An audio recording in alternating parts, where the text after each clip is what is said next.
Hi, everyone. Matt Clark, research analyst with Money Markets here with your weekly marijuana market update. I do want to make sure that you are subscribed to our YouTube channel, get notified each and every time we post a new video. We've got a lot of great video features on our YouTube channel we put out every week, including Ask Adam Anything. This is where I get to sit down with Chief Investment Strategist Adam Odell and ask him anything you like involving investments, the stock market, sectors, all that great stuff. Investing with Charles. This is where Green Zone Fortune's co-editor Charles Sizemore and I sit down and talk about all things related to stocks and the economy, including comparing stocks to give you the best investment advice. And there's the Bull and the Bear podcast. This is our weekly podcast where I show you the trends and analysis that move the market. Now, all these series are available on our YouTube channel. Plus, we're looking at adding new weekly series, potentially on emerging sectors of the market like biotech, artificial intelligence, things like that. Check back with us. We're still working on the plans on what that is going to look like. Now, today for the marijuana market update, I'm going to talk about a subject in the cannabis universe that I discussed back in February, but I think it bears bringing back to light. More and more states are eyeing cannabis legalization measures, and that brings about an unresolved issue, and it involves law enforcement. Now, we've got 38 states that have legalized cannabis in some form, whether it's medical, adult use, or both. And according to New Frontier Data, which is a cannabis data firm, there are 44.6 million cannabis consumers in the United States. Now, the struggle here is that lawmakers and scientists are at odds right now over driving under the influence of cannabis and how it should be regulated.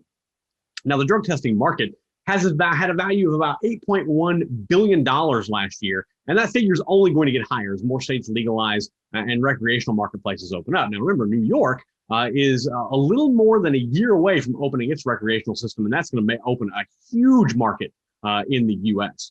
Now, if we look at this map here, I want to show you, states are currently all over the place in terms of the types of laws related to driving under the influence of cannabis.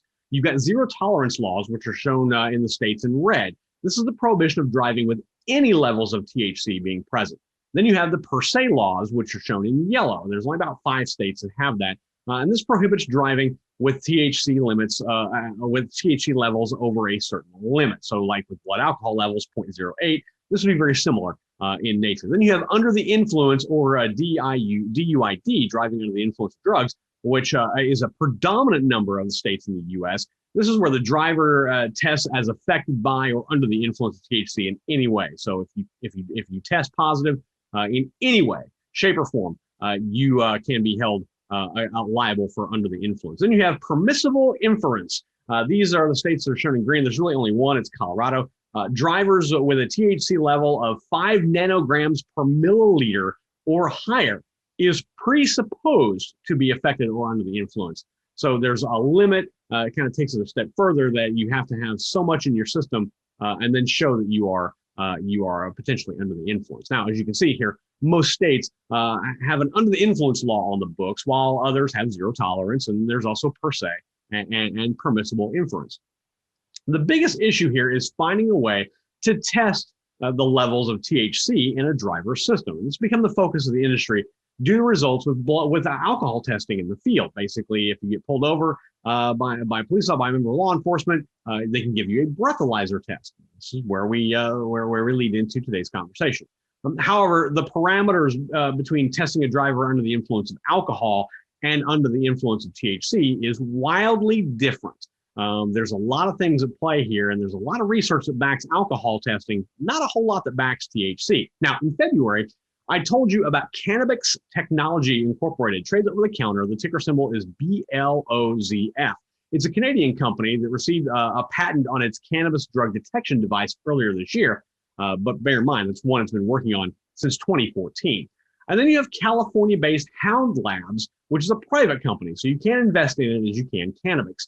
And Hound Labs is in the market of producing cannabis testing devices and recently raised $20 million to scale its operation for a 2022 launch of a cannabis breathalyzer. And then you have LifeLock Technology, not the same LifeLock that you see on television. This is a company that's based in Colorado and has had success in the field of alcohol breathalyzers and is now throwing its hat in the ring for cannabis testing using its Spin DX platform. So first, let's take a look at Cannabis Technologies. After announcing its patent in February, Cannabis's stock has been in somewhat of a free fall, dropping 69% off its 52-week high. Now, it's especially tough to dive into this company as financials are very hard to come by. But essentially, the company has yet to produce any top-line revenue as its money is going to continue research and development for this cannabis breathalyzer. And in February, I said that Cannabis was a, quote, buyer beware situation that actually proved to be correct as the stock continues to fall. Now, let's switch gears and look at LifeLock. After its August quarterly report that showed less than expected losses, LifeLock stock bounced up 165% in a matter of just 14 days, so roughly 12 trading days. However, as fast as it went up, the stock moved 35% down off that 52-week high of $9, but it's currently showing some positive momentum. There's a little more financial information here for LifeLock as the company went from top-line revenue of $7.9 million in 2017 to $8.7 million in 2019. The total annual revenue dropped, however, to $6.3 million in 2020. That's a 20% drop off of those 2017 figures. Its third quarter report came out in October, and the company reported a total income of $523,000 compared to a loss of $213,000 in the same quarter a year ago. Year-over-year income increased 21%. For the last 12 months, ending September 30th of 2021, LifeLock has nearly $6.9 million in total revenue, indicating that its 2021 figures are going to be slightly higher than 2020, but probably not by a whole lot. So now let's take that and compare the two. Let's compare LifeLock and Cannabis. Now, you really can't compare their stock prices, so let's look at total returns. If we compare the two based on those total returns, we see that LifeLock is up 144.5% in 12 months, while Cannabis is only up 42.8%. And you can see that the trend line indicates upward movement for LifeLock and a slight flattening of returns for Cannabis. Now, there's also the factor here of Hound Labs, which I didn't really talk about a whole lot, mainly because it's a private company. But it did receive a good amount of private equity to expand its breathalyzer launch into the early part of next year. Now, this isn't necessarily a situation where the first to market will be the big winner here, because there's still a lot of questions left unanswered when it comes to testing impairment related to THC. The blood alcohol limit of 0.08 for alcohol is based on about 30 years of scientific evidence, whereas THC impairment testing is not nearly that vast, nor is it that concrete. Now, there's no doubt there's a lot of potential for big profits here in this corner of the cannabis market. But for now, if you're looking for a way to invest in the early stages of this trend, LifeLock Technologies would be the best bet. But remember, I think we're still a long time from having anything definitive in terms of field testing for cannabis. And additionally, you have to also factor in that lawmakers and scientists, as well as the court system, are going to have their say when all this comes to fruition. But for right now, LifeLock Technologies is probably the best bet if you're looking for gains to look at immediately. Of course, over time, that could possibly change as we see this new line of cannabis testing develop even further. All three companies are in different stages of development, with only Hound Labs expecting a breathalyzer release sometime in early 2022. Now, if you do have a question about cannabis stocks or the market or something in particular, email me at feedback@moneyandmarkets.com. We're going to flash that down below there so you have access to it. You can also comment below here in our YouTube channel. I read both, so either way is fine.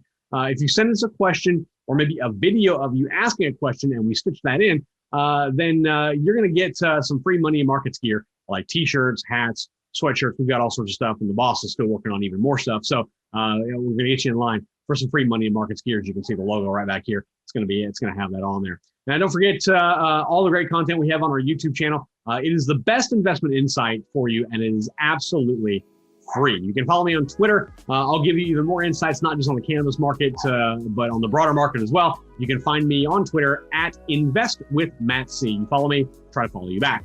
Thank you to all of you who watch our videos each and every week. We do it because we want to bring you the best insights, not just into the cannabis market, but to investing in general. And I would be remiss if I didn't tell you to check out the mothership. That is moneyandmarkets.com.